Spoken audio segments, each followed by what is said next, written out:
Hello friends, this is Satvinder Bhatia from Sukhmaniimmigration Services, Brampton, Canada. I'm a regulated and licensed Canadian immigration consultant.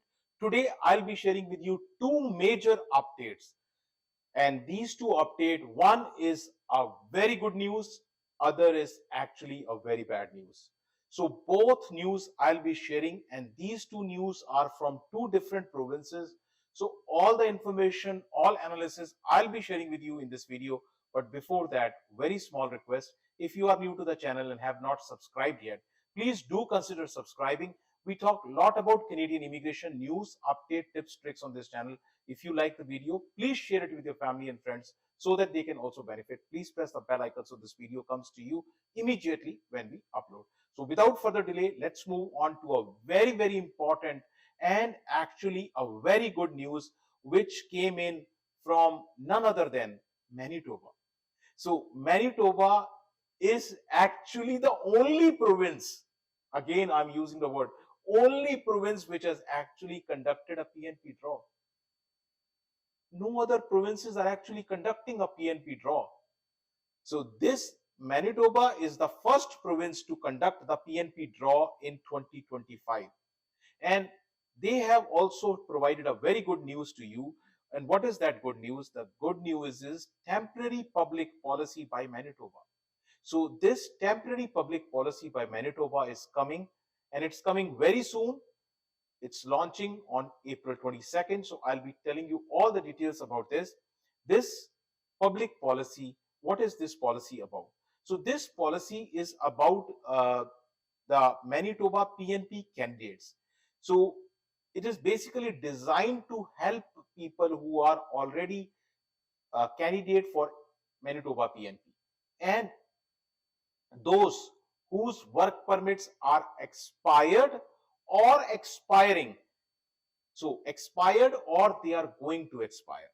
Manitoba will issue support letter, and I believe personally this support letter should be issued by all the provinces, including BC, including Ontario, including all the four Atlantic provinces.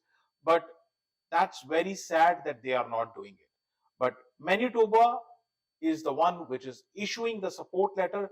Based on that support letter, you can get 2 years of Manitoba specific work permit extension.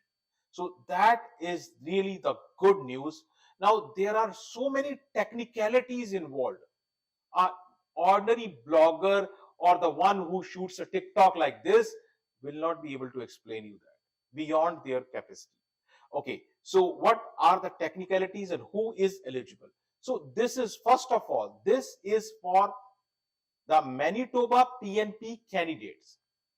You are outside Manitoba, you are not a Manitoba PNP candidate. This is not for you.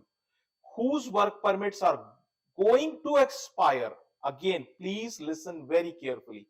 Whose work permits are expired, they are already expired in 2024, or they are going to expire in 2025. Suppose your work permit is expired 2023, you are not eligible. 2024 expired in 2024 or going to expire in 2025, this is for you. And you must be currently employed in Manitoba, and if your work permit is expired, of course you may not be employed then. So then in that case you should have a visitor status, visitor record status. You intend to settle permanently in Manitoba, you want to make Manitoba your home. So these are eligibilities. Now, when and how to apply, that's very important. When? April 22nd, day after tomorrow, April 22nd, Tuesday, this is going to open. The portal is going to open.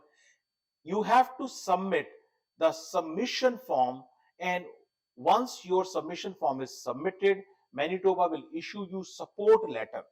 When you get a support letter, you can apply for 2 years of work permit. I want to tell everyone that you have any challenges, you can come to my office. We can help you get both the support letter as well as the work permit. And We are doing it at a very reasonable price for you. So we understand the challenges you are facing, and that's the reason. So now, when and how to apply. Now coming on to the eligibility scenarios. So eligibility scenarios do change. The first thing is you have a work permit. Work permit is going to expire. It is not expired yet. That's the first scenario. It's not expired, but going to expire in 2025. Other scenario is you may have the work permit on May 7th, 2024. That's a cutoff date, May 7th, 2024. You had a work permit, which was, you are okay, but it expired now. On May 7th, 2024, you had work permit. So that's very important. It got expired. You may have applied for a work permit under section 200 or under section 181, or you have applied for restoration. Restoration, you lost the status, you got maybe LMIA based job and you applied for a new work permit, that's restoration. Or you may have got the status, you have lost the status, then you have applied for a restoration and visitor record you have applied. So anything can happen, right? So that's about the section 182. Now, you were working under section 186 on May 7th and your extension is pending. So all these possibilities are there, different scenarios, different options. There is no one size fits all. Okay. And additional conditions are there. Additional condition is that you have submitted. Please remember this. I get so many questions later on. So expression of interest you have submitted for Manitoba on January 15, 2025. And you will be currently residing in Manitoba. You are employed, maybe you are employed in Manitoba, or your employer is willing to provide you the letter of employment and you intend to settle permanently in Manitoba. So these are additional conditions. Now, I am going to say here, well done Manitoba, excellent job. People are struggling, and let me tell you, it's a situation where you have big appliances at your home, but electricity is not coming. Electricity is not coming. This is exactly the same situation. The electricity is cut off by federal. So federal is not supplying enough power to your home. What will your appliances do? So I am again, through medium of this channel, I am requesting ministers and different immigration ministers of different provinces, please follow Manitoba and please issue support letters. People are struggling. So that's the good news from Manitoba. Let us see the bad news also from BC. So BC, now BC, British Columbia, one of the very big provinces, very beautiful province, British Columbia. A lot of people go there. Why they go there? Because the weather is excellent. Unlike Ontario, weather of BC is better. So east coast, west coast, and that side the weather is mild. Many people go there. So you have seen lots of people in British Columbia. When we say lots of people are there, so lots of problems are also there. And one of the problem is many people moved to British Columbia in a hope of getting a PR, but situation has changed. There is a critical pause in draws. Critical pause in draws in BC. Now, background, let me tell you the background, because without understanding the background, you will not understand what is the reason behind this pause. So BC in 2025, in this year, BC has 5,200 applications pending. Inventory, people have applied already. So 5,200 applications already pending with BC. And they have received only 4,000 spots.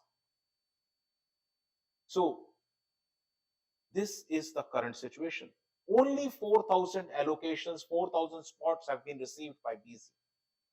And already 5,200 applications are pending. Now, what is BC doing? BC first of all requested for more, but federal is not giving more spots. So that's done. Total nominations 4,000. Total spots 4,000. Out of 4,000, BC is giving 1,100 nominations to health people, health authority workers. There is a health authority stream, health authority workers, and entrepreneurs. So if somebody wants to start a business in BC, entrepreneur stream, and also high impact, high economic impact skilled workers. So these are the three categories. Only 1,100 they will be doing, 1,100. That's all. Remaining 2,900 they are giving it to the backlog. So practically there will not be any draws. So only a limited number of applications will be processed in 2025, and will be new applications probably won't be even accepted.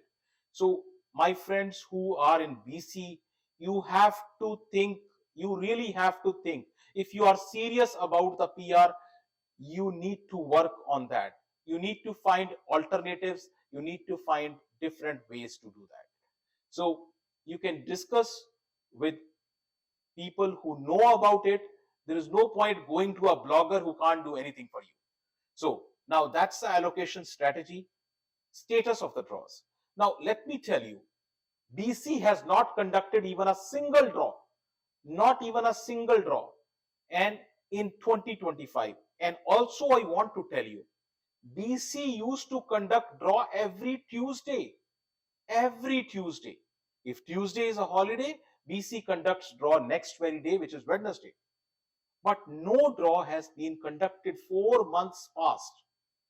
And general and priority occupation draws have been paused. Simple paused. They are not expected to conduct draw in 2025. They are clearly telling only high impact candidates will be invited. Only high impact candidates will be invited, and category specific updates. Now let me tell you, there was a lot of hype on one or two things, but let's first talk about the IPG stream, International Postgraduate Stream.